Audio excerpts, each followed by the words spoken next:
want to thank God for this opportunity that He has granted this very moment so that we are able to share the words of life.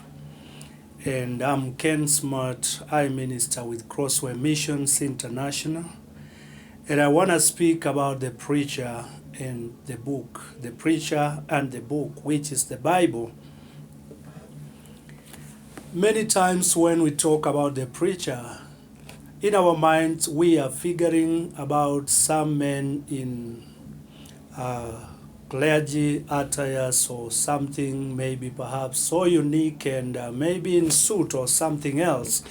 But the moment we are talking about the preacher, the moment we are talking about a believer in Jesus Christ, whoever believes in Jesus Christ, before he left for heaven, he spoke and said that go ye into the world. This is the Great Commission. He said that preach the gospel and teach them, those who believe, about everything that you heard from me. And therefore this automatically makes us preachers of the gospel of Jesus Christ. If you believe in Jesus Christ, then you are eligible to speak about Jesus Christ, because you are not speaking of something that you are guessing, but something that you have heard before, and therefore you believed in it, and you are right in it, and therefore you are a preacher. And when I talk about the book, this is the Bible, which is the most outstanding book in the history of humanity. The Bible is the sole standard as to how a Christian should live. And we derive every of our teachings and our lifestyle right from the Bible. And this is why I want to speak about the Bible this very day, and the preacher and the book. According to the book of Luke chapter number 4 and verses 16, which I will read very, very fast. Luke chapter number 4 and verses 16, so that we are able to lay our foundation on this. And it speaks like this. So, when Jesus had come to Nazareth, where he had been brought up, and as his custom was, he went into the synagogue on the Sabbath day and stood up to read. And he was handed the book of the prophet Isaiah. Look at this. He was handed the book of the prophet Isaiah. Why did they have to hand over to Jesus the book of the prophets? Because a preacher and the book are one thing. Jesus Christ could not go without whatever was written. It was already prophesied about him that the Messiah will come someday, and therefore he had to take the book. And look at it this way. It says, and he was handed the book of the prophet Isaiah, and when he had opened the book, he found the place where it was written, the Spirit of the Lord is upon me, because he has anointed me to preach the gospel to the poor. To the poor, these are the poor in the spirit, those who are longing and yearning for the Lord. They are longing to know more about Jesus Christ, the Savior of humanity. And he is saying to preach the gospel to the poor. He has sent me to heal the brokenhearted, to proclaim liberty to the captives and recovery of sight to the blind, to set at liberty those who are oppressed, to proclaim the acceptable year of the Lord. Then he closed the book and gave it back to the attendant and sat down, and the eyes of all who were in the synagogue were fixed on him. They were so surprised that how is it that Jesus Christ is able to read about these very amazing facts and truths about the prophecies written in the book of Isaiah. And he began to say to them, today this scripture is fulfilled right in your hearing. So all bore witness to him and marveled at the gracious words which proceeded out of his mouth.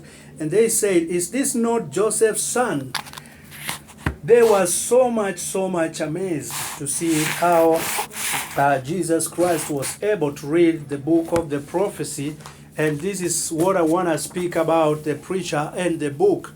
And we can see in John 1:1 that He is the living Word, and the Word became flesh.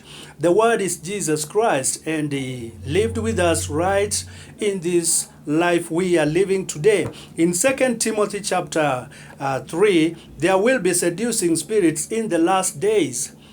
It is very, very clear in these scriptures that in the last days there will be seducing spirits. And that is why we can see how humanity misbehaves and goes contrary to the will of God, because it is already written that in the last days there will be seducing spirits which will be trying to drag men from the Holy Scriptures and the understanding and the knowledge of the Bible.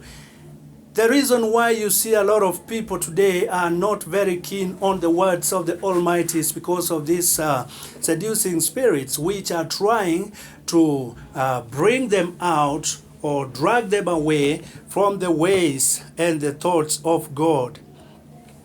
Acts chapter 6 and verses 4, having a desire for the work of God, and Hebrews 11:8, Christ and his love for the Word of God. He has a relationship to the Bible. Every believer in the Lord Jesus Christ must have a relationship with the Bible, because it is only in the Bible that we can derive our teachings and we can have our lives running on a daily basis, because it is the Word which is alive. It is the Word which is Jesus Christ and is living forever. And He is right in us. He is not living in the synagogues anymore. He is not living in the temples and the very big buildings and sanctuaries we can talk about today. But this Jesus Christ is living right in me and in you.